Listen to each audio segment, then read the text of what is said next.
Oke, assalamualaikum warahmatullahi wabarakatuh. Berjumpa lagi dengan saya, Salma Hira, sebagai tentor bahasa Inggris di Erlangga Education Center. Untuk kali ini, di kelas 11 MIPA A, melanjutkan dari materi yang kemarin ya. Kemarin materinya yaitu tentang wish and hope, dan sekarang kita mengulangi lagi atau memperdalam yaitu materi tentang asking opinion or giving opinion ya. Sebelum kita mulai dan masuk ke materi, kakak berharap, Kak Salma berharap adik-adik semuanya masih semangat dan masih diberikan kesehatan oleh Allah Subhanahu wa taala. Semoga kita semua dihindarkan dari segala macam penyakit dan wabah yang saat ini terjadi ya. Kita sama-sama berikhtiar dan juga berdoa. Kita masuk ke materi ya. Nanti sebelum materi kita absen dulu, tapi absennya nanti lewat list di WA. Oke? Today our lesson is asking opinion or giving opinion. Jadi pada kehidupan sehari-hari kita pasti pernah memiliki opini pada sesuatu yang kita lihat, kita dengar maupun kita rasakan. Entah opini itu merupakan pendukung atau bertentangan satu dengan yang lainnya. Opini adalah sebuah teks atau dialog yang mengandung pendapat tentang suatu hal. Jadi, kalau kita ingin berpendapat, itu biasanya di dalam pendapat kita itu ada opini ya. Yang namanya pendapat itu adalah opini.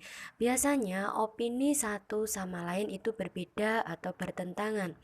Tergantung pada sudut pandang mana kita memihak. Ketika kita memberikan atau mengekspresikan opini kita, penting sekali untuk memberikan alasan.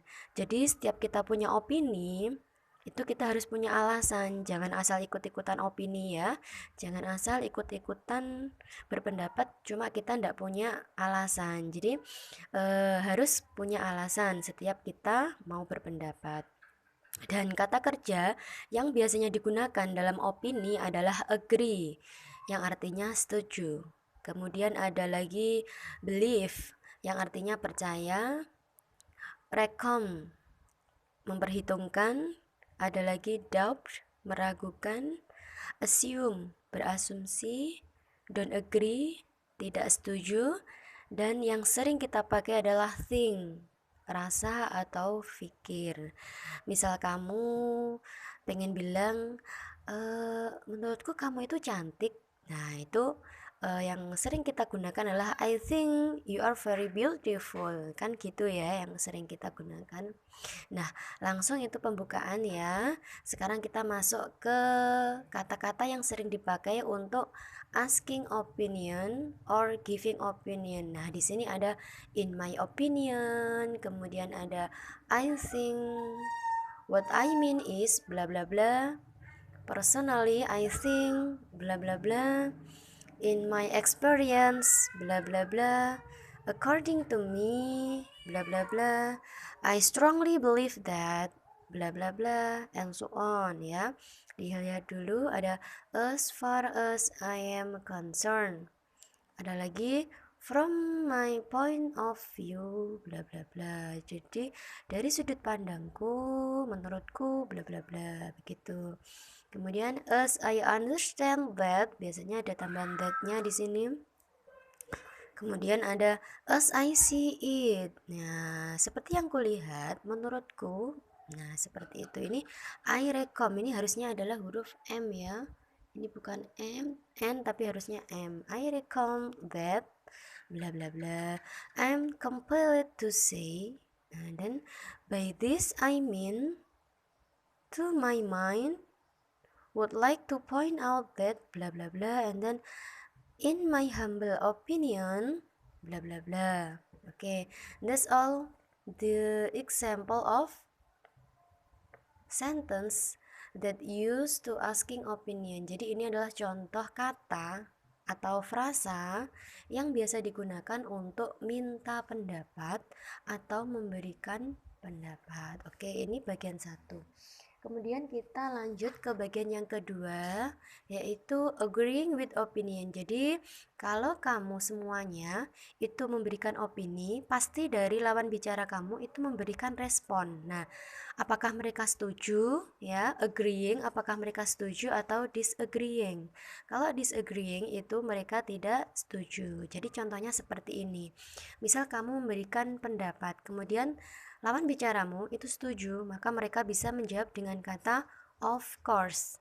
Ada lagi, this is absolutely right. Bisa jadi seperti ini.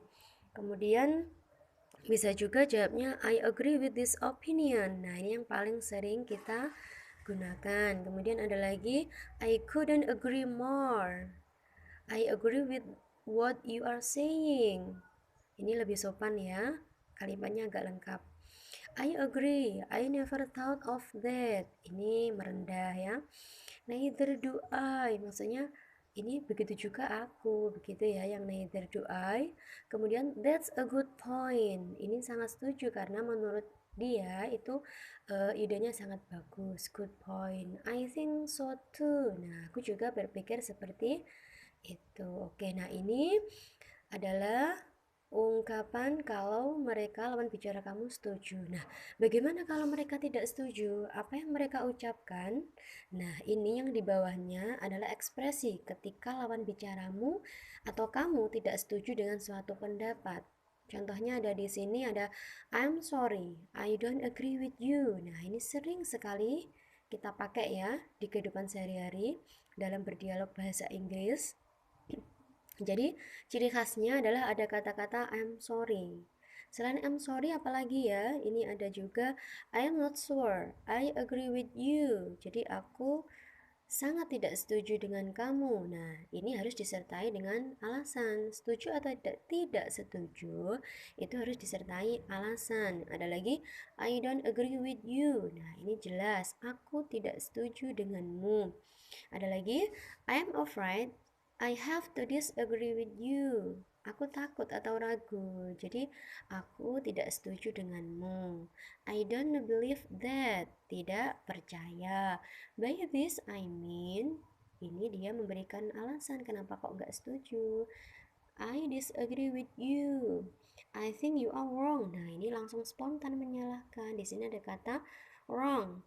Aku kira atau aku rasa kamu salah, jadi langsung menyalahkan. Kalau kamu menyalahkan itu pasti ada alasannya. That's not the same thing at all ya. Tidak semuanya sama seperti yang kamu bicarakan. Kemudian ada lagi, it is not justified to say so ya. Ini tidak puas jika harus berkata seperti yang kamu bicarakan. Jadi kurang puas artinya tidak setuju atau kurang setuju. Yang terakhir ini ada I am not convinced that ya. Dia tidak setuju bahwa apa yang dikatakan tidak seperti yang saya kira atau saya mengerti. Misalnya seperti itu. Nah, di sini sudah ada contoh. Yang atas tadi adalah kalimat yang diucapkan ketika setuju atau menolak pendapat atau setuju dengan pendapat ya. Baru yang bawah ini adalah menolak pendapat atau tidak setuju. Oke. Itu tadi contoh kata-kata yang biasa digunakan. Nah, sekarang kita masuk ke contoh penerapannya. Jadi ini ada contoh bagaimana untuk setuju dan tidak setuju dalam sebuah opini ya. Yang ini sebelah kiri adalah statement atau pendapat ya. Ini salah, harusnya nggak ada nomor satunya, tapi nggak apa-apa ya, tolong dimaafkan ya. Yang sebelah kiri ini adalah pendapat. Kemudian yang sebelah kanan adalah ekspresi dari agree or disagree. Jadi misal kamu itu tidak setuju dengan statement atau pendapat yang ada di sebelah kiri, kamu boleh menjawab seperti yang kamu inginkan. Di sini contoh yang sudah ada agree dan disagree-nya masih 1, 2, 3 ya. Masih 3. Jadi kita Kak Salma bacakan dulu ya. Yang pertama ini adalah children below 17 should be given right to drive a motorcycle. Anak-anak di bawah 17 tahun seharusnya diberi izin untuk mengendarai motor. Kira-kira setuju atau tidak? Kalau kamu setuju, berarti jawabnya adalah I agree with your opinion. Dah gitu aja ya. Terus alasannya apa? Silahkan nanti diberi alasan ya. Mungkin karena this is a very significant atau very important in our life, misalnya begitu ya. Because nanti dikasih alasan ya. Because it is very important. Jadi belajar mengendarai motor itu sangat penting. Makanya di bawah 17 tahun pun ya boleh diberi surat izin. Misalnya begitu. Itu misal ya. Nah, untuk selanjutnya yaitu nomor ini yang kedua, parents must giving smartphone to their children. Orang tua harus memberi HP atau smartphone untuk anak-anaknya. Kira-kira setuju enggak? Kalau kamu enggak setuju, berarti jawabmu I couldn't agree more with you. Aku tidak setuju dengan kamu. Jadi alasannya apa? Kenapa kok nggak setuju? Nanti di sini dikasih alasan. Because bla bla bla. Nanti tolong ditulis ya yang nomor ini, latihan ini. Kemudian dikasih opini. Berikutnya adalah dikasih alasan. Tidak usah panjang-panjang, dikit aja seperti nomor 1. Because it is very important. Mungkin nomor 2 juga gitu. It is very usual ya in our life today ya. Sangat umum di kehidupan kita saat ini, mungkin begitu. Nah, contoh yang terakhir adalah the novel version of Twilight is better than its film. Novel ya, versi novel dari Twilight ya lebih baik daripada filmnya. Nah, betul nggak ya? Kalau betul, kamu tinggal jawab, yes, I agree. Nah, ini baru alasannya. The novel version has many details of story hidden from film ya. Nah, gitu. Jadi, harus disertai alasan. Baik kamu setuju, agree, atau tidak setuju, disagree, harus punya alasan. Nah, ini ada 1, 2, 3, 4, 5, 6 soal ya. Tolong nanti dijawab ya. 1 atau 2 anak ya harus menjawab dan harus disertai dengan alasan, ada because-nya seperti ini ya. Oke, that's all for today ya. Nanti kalau masih ada yang bingung bisa ditanyakan lewat grup ya. Untuk alasan kamu kenapa setuju, kenapa enggak, nah itu enggak usah banyak-banyak ya, cukup seperti yang di atas ini. Tapi kalau kalian pengen jawabnya alasannya lebih panjang, itu juga enggak apa-apa, malah bagus ya. Nanti tolong dikerjakan, ada 6 soal ini. Kalau sudah, dikonfirmasi lewat grup ya. Kalau ada yang sulit nanti ditanyakan, Kak Salma siap untuk menjawab. Oke, cukup sekian materi expressing of asking and giving opinion ya untuk sore ini. Semoga dapat bermanfaat bagi kita semua, terutama bagi kalian semua kelas 11 MIPA A. Dan jangan lupa untuk menjawab soal-soal yang sudah Kak Salma sediakan. Kelihatan kan? Ya, maaf ini tulisannya agak berantakan ya, tapi tetap kelihatan. Oke, thanks for your attention.